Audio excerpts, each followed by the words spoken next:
갑작스럽게 전해진 계엄 소식에 많이 놀라셨을 거라고 생각을 합니다. 저도 역시 많이 놀랐는데요. 지금 전해진 상황은 이미 여러분도 잘 아실 거라 생각을 합니다. 윤석열 대통령이 계엄 선포를 했고 곧바로 국회 본회의에서 국회의원 190명 참석, 190명 찬성으로 계엄 해제 요구안이 통과가 됐고요. 우리 헌법 제77조 제5항은 국회가 제적 의원 과반수의 찬성으로 계엄의 해제를 요구한 때에는 대통령은 이를 해제해야 한다고 적고 있기 때문에 해제할 수 있다가 아니라 해제해야 한다죠.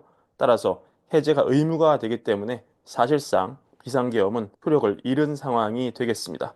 아무도 예상하지 못했던 상황이기 때문에 거의 모든 글로벌 매체 톱 기사가 한국 계엄 선포로 도배가 됐고요. 한결같이 매우 놀랍고 이례적이다. 이런 톤의 기사를 내놓고 있습니다. 한국에 지대한 관심이 많았던 일론 머스크, 와우라는 글을 X 플랫폼에 올리면서 놀랍다는 소식 밝혔고, 지금 이 시간까지 트럼프 미국 대통령 당선인의 공식 반응은 아직 나오고 있지 않습니다.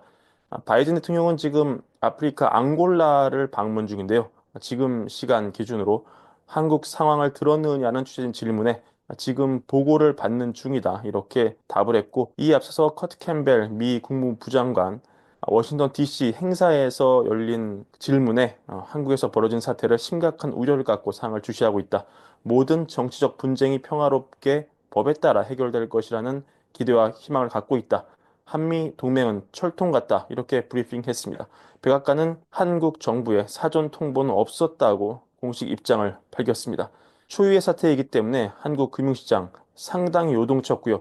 지금 여러분 아시겠지만 원달러 환율 1446원까지 갔다가 계엄 해제 소식에 좀 내려오는 모습을 보이고 있고요. 런던 증권거래소에서 거래됐던 삼성전자 주식 상당한 낙폭 보이다가 막판에 조금 낙폭을 회복하는 모습 보였습니다. iShares MSCI South Korea ETF 뉴욕 증시에서 거래되고 있는데 지금 제가 캡처한 시간 기준으로 초반 낙폭이 굉장히 크면서 거래량이 폭등했다가 낙폭의 절반 정도 되돌린 모습 보이고 있습니다.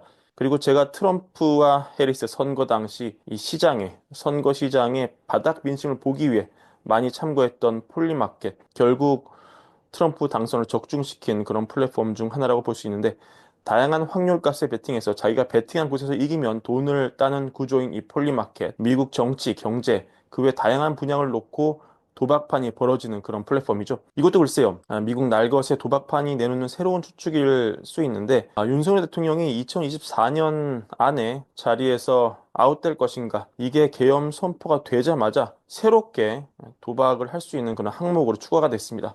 그만큼 이 시장이 한국의 변동성을 높게 보고 있다는 그런 의미가 되겠습니다.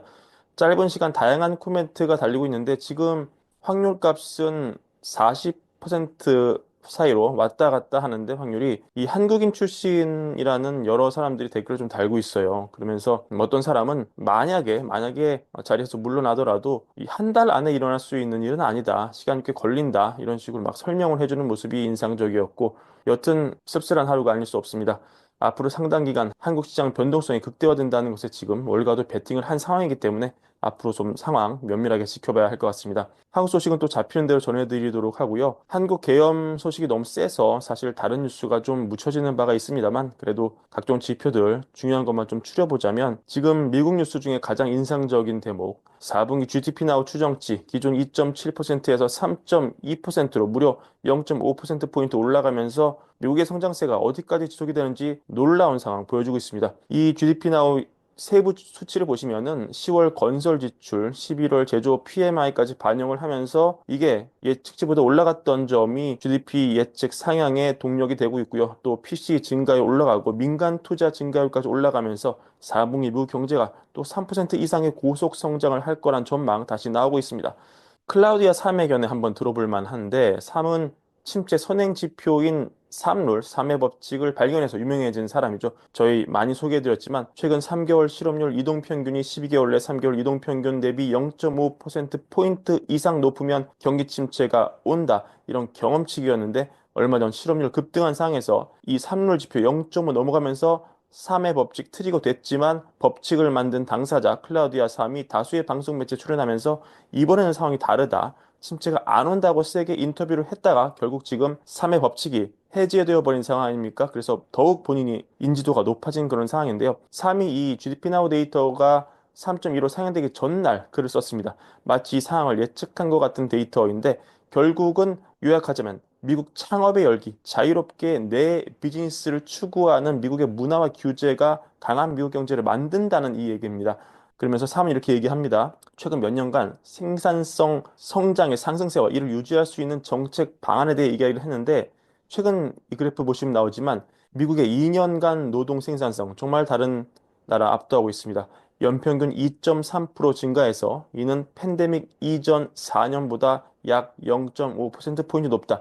3은 말하기를 이게 적어 보일 수 있지만 이 차이는 실질 GDP를 두 배로 늘리는 데 필요한 시간을 약 10년 단축할 수 있다. 이렇게 설명합니다. 이 미국은 이 글로벌 차원에서도 두드러지는데 보시면 알겠지만 이 여러 연구에 따르면 미국의 성장은 다른 선진국과 비교해도 확연히 다르다. 굉장히 높고 빠르다. 왜 그러냐? 여기에는 다양한 요인이 있지만 그중 하나는 팬데믹 이후 사업 설립의 증가다. 팬데믹 초기에 사업 신청 건수가 급증했을 때 그래프 보이시죠? 지속 가능성에 대한 의문이 제기됐지만 최신 연구에 따르면 신규 사업 신청 건수의 증가는 실제 새로운 기업, 즉 무슨 얘기입니까? 직원이 있는, 즉 노동 채용이 있는 기업의 설립 증가로 이어졌고 가장 중요한 점은 이 증가세가 팬데믹 초기 몇 년 이후에도 지속되고 있다는 점이다. 수십 년간 미국의 신규 창업률 그래프 보시면은 굉장히 그 옆으로 개거림을 긋고 있죠. 하지만 팬데믹 이후 점차 굉장히 역동적이고 젊은 기업들이 늘어나는 방향으로 변하고 있다. 그럼 왜 그러냐? 그거는 원격 근무로 인한 경제 활동의 대규모 변화에 대한 반응, 그리고 팬데믹 지원 정책의 긍정적인 부작용이라 볼 수 있는데 어떤 얘기냐? 한마디로 정부가 돈을 막 쏴주니까 그냥 회사를 일단 때려쳐보고 혹은 원격 근무를 하면서 기업을 일단 만들어 봤다는 거예요.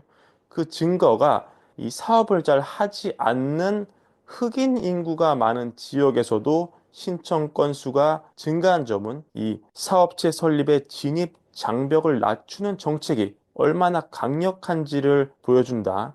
따라서 차기 행정부는 이를 규제 완화 정책에 적용을 해야 된다. 진입 비용을 낮추고 더 나은 규제를 통해서 경쟁을 촉진하는 것이 결국 미국의 생산성을 높일 수 있다. 이렇게 정리를 하고요. 또 2021년, 2022년에 굉장히 노동이 썰려 나갔죠. 엄청나게 퇴직을 하면서 대퇴직, 뭐 이런 식의 어떤 그 새로운 용어도 나왔는데 이렇게 한번 썰려 나간 노동자들이 오히려 노동 생산성 효율화를 극대화했다. 이게 무슨 얘기냐? 한번 썰려 나간 노동자들이 진정 자신의 적성과 맞아떨어지는 새로운 기업에 새롭게 이직해서 자리를 잡으면서 오히려 한번 물갈이가 싹 된 게 미국 생산성 상승의 주요 이유가 됐다. 이런 결론을 내려놓습니다. 그래서 이 연준과 이 정책 당국자들, 정부는 노동 시장과 사업 설립의 역동성을 유지하는 데 주력해야 된다. 그렇지 않으면 생산성과 공급 주도 성장 모두 사라질 수 있다. 이렇게 마무리합니다.